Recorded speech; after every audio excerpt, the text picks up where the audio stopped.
Hello everyone, today I'm working on this MRC 284 known as a Berkshire, and I think I got really lucky with this one.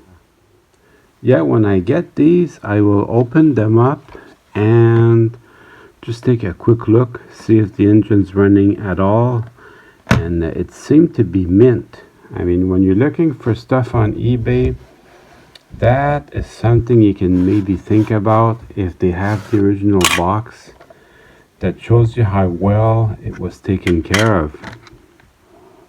So this one appears that it was well taken care of. I never got one of these before. It's my first time working on this because I would always compare it to the Concord Hudson, and I would bid about the same. Anyway, this one came and became available, and I bid on it and I won the auction. Everything looks mint except this little pin here. It should be sticking under there somewhere. But when I test ran it on the bench, it ran at like $1,000,000. I mean, look at this thing. It is beautiful. So it's obviously detailed like the nickel plate 759 or 749. They pretty much all look the same. The Chesapeake and Ohio had them. They're very close to the way they look. So let's put this on the track right away and let's see where we're starting with. It does say on the box, it does say that it wobbles. Wobbles, runs okay. Maybe it's the traction tires. We'll find out. A bit. So running on the bench is one thing, and then running on the track is another thing. So these, they pick up one side of the track from the tender and the other from the engine. But other than a little bit of dirt on the wheels, it seems to be running good.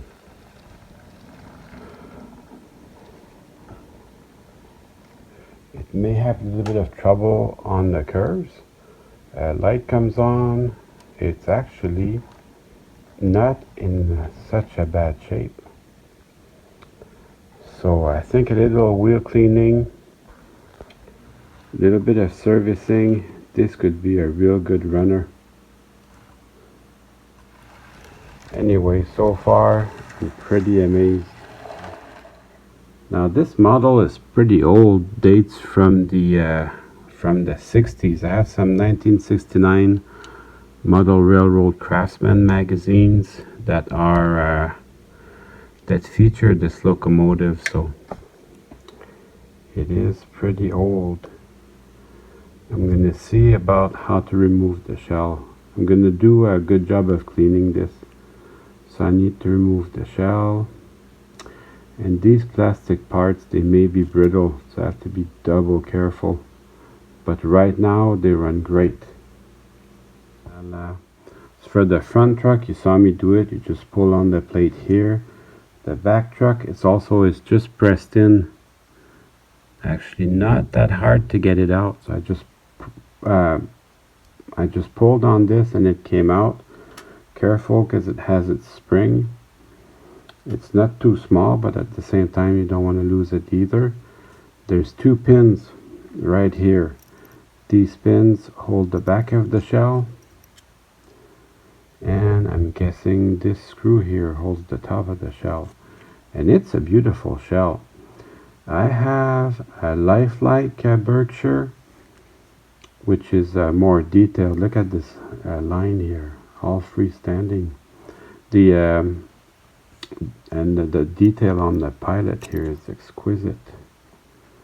For a model from 1969, that must have been the top of the line, state of the art way back when.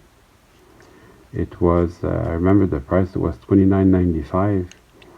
But remember, a house was $30,000. Now a house is $300,000. So comparatively, the model would be $290 today. And for that money today, you get a Broadway limited DCC and sound model. So comparatively, we have it good. Although I enjoy playing with these old trains. My first time disassembling this, I got the shell off. It's these two little pins in the back, and then you pull gently on that and it releases the boiler. And then this screw actually didn't have anything to do with it. It's completely unrelated. But we can have a good look at this. What type of a manufacturer do you think this is? I have no clue. There's the light. Still works after all these years. I'm gonna disassemble it as little as I can.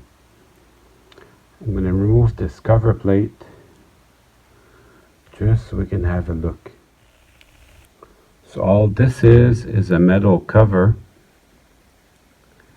and I've got two of the brake detail that came with it and one brake detail that got left on the frame. And there you go, there's your frame. So this picks up electricity only from one side of the track, which is here, and the tender picks up the other side of the track. But that, it looks like it was never run. I really got lucky with this. It's awesome. And all the side rods are there. Everything's beautiful. So I don't see any need to mess around with that. I don't think it wobbles all that much. I think this is a real mint engine.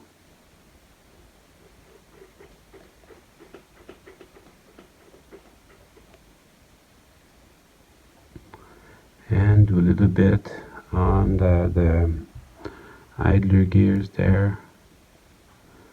Just one drop of oil is all you need. And I'll just let it run on the bench just to spread out the lubrication. There's two pins on the back, one from one side of the track, the other one from the tender. Give it just a bit more power. What I do, I give it as little power as I can, because I want to see if there's any type of binding anywhere. So I give it as little power as I can. Seems to be a little bit, but it runs okay.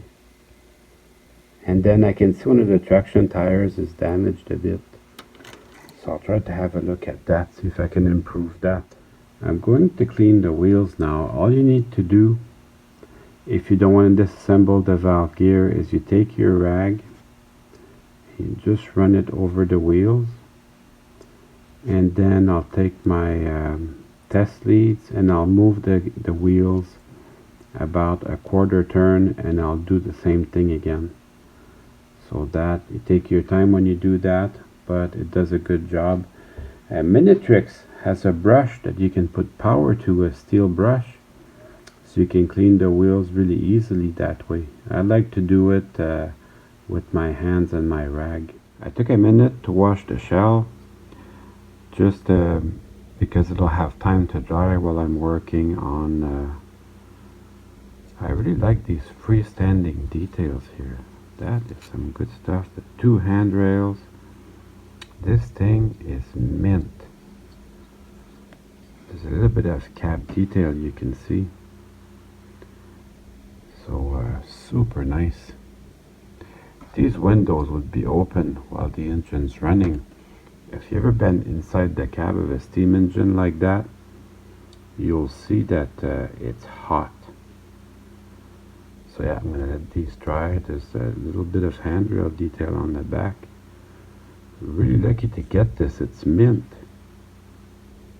Really beautiful.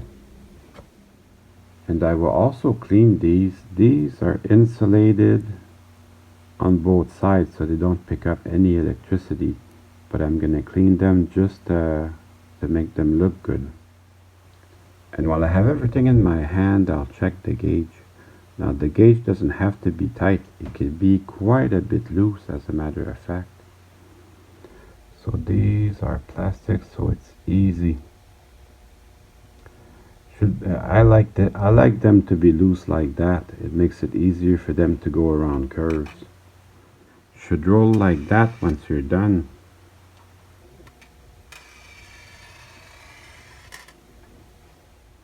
I'm gonna start putting the engine back together now. It's for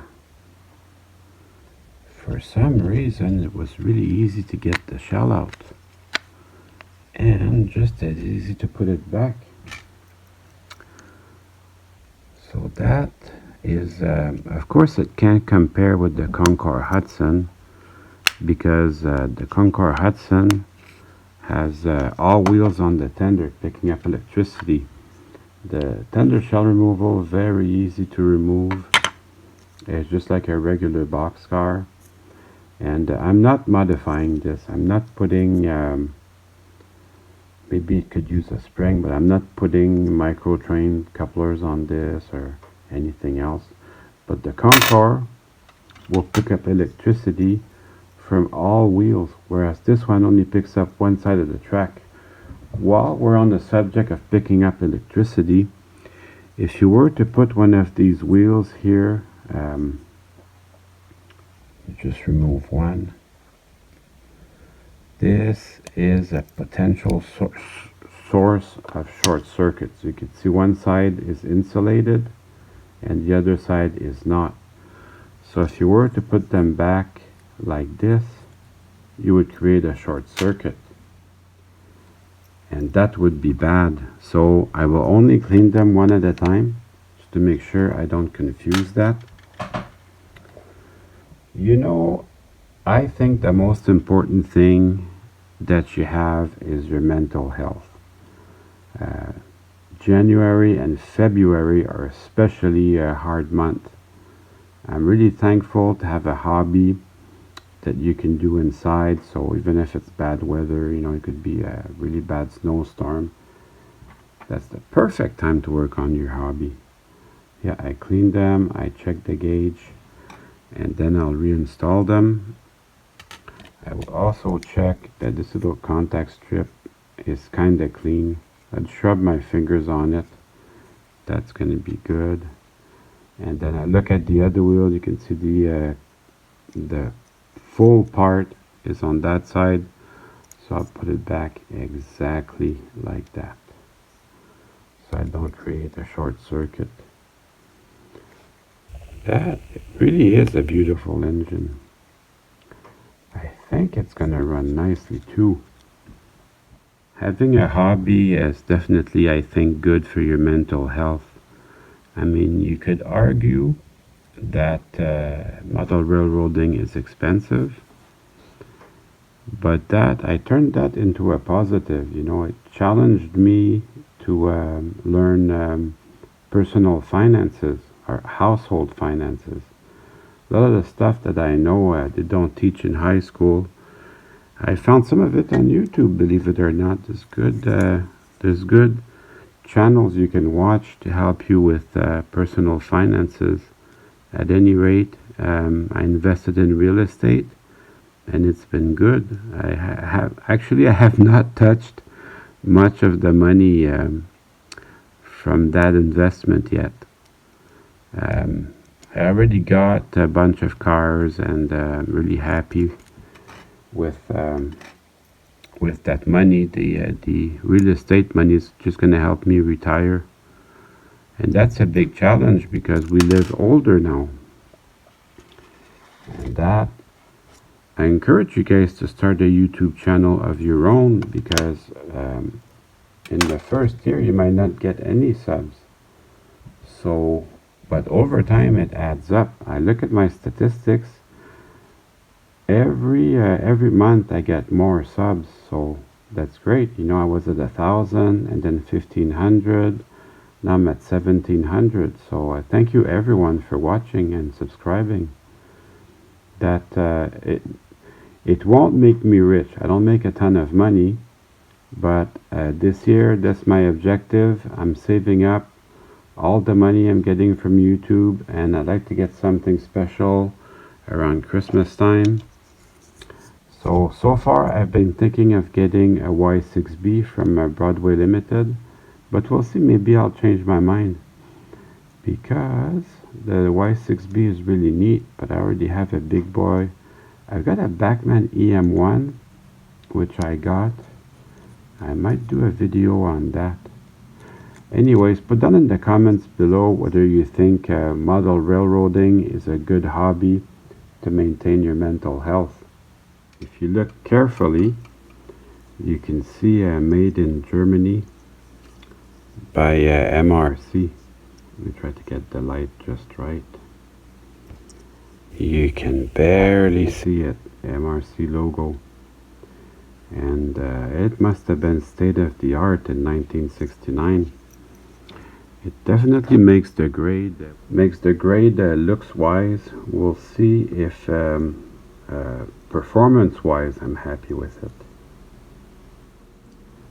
So let's just put everything back together. There's a pin there to hold the weights in place. Hey, there's a cat hair. I don't like that. That's gotta go. Do you guys have pets?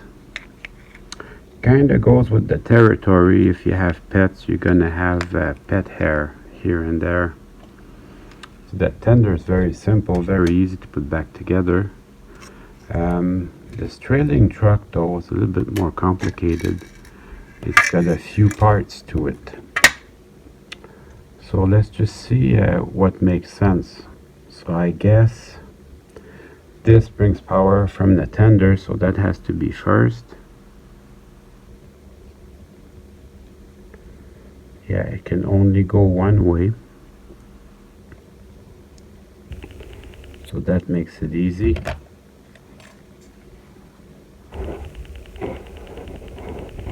You have a little pin there that has to go under that table, I guess. And then the little spring.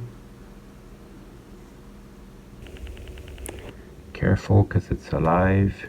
And then, actually I think I'm doing this backwards. I should bring it up from under the engine. So this guy goes this way, and this pin, I find the plastic to be still malleable a little bit. I don't want to force it too much. And then this little washer, and then the spring. See, I'm using gravity as my friend, and then that goes up from under the engine. Wow, this is gonna be tough. It's gonna be tough, but that's how it goes back together, I guess. So that, take your time. Every time you start telling yourself that it's a race, I have to get this done by this amount of time, then you get stressed out. And that is the opposite of why I like model railroading. Everything seems to be super duper. I'll just press it in very gently. That looks like that's it. And that's good. So that doesn't pick up anything. That was the only part that was put together wrong. The only thing the last person that touched it did not do is to just put the little end through. There's a slit in the pilot truck where it has to go. So just put that through, and then hopefully everything will line up. I think I can. There you go, everything did line up. That's a little spring, so that's going to help keep it on the track. Beautiful. Let's put the tender together on the track there. And now it's time to run some trains. So let's see what we got.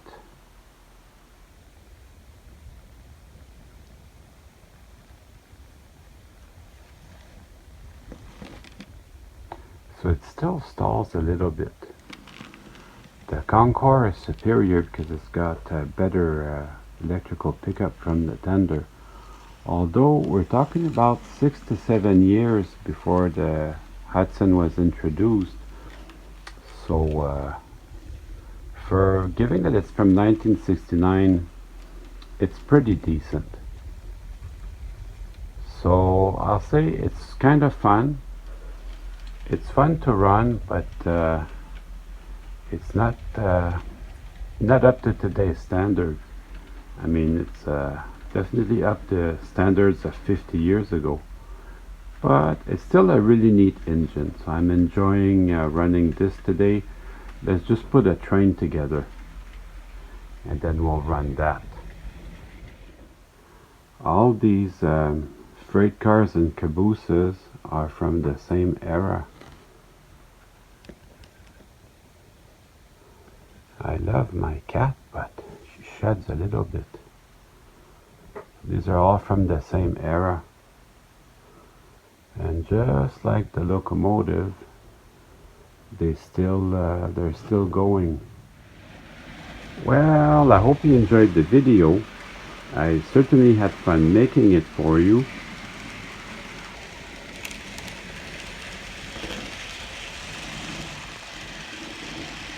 See you soon.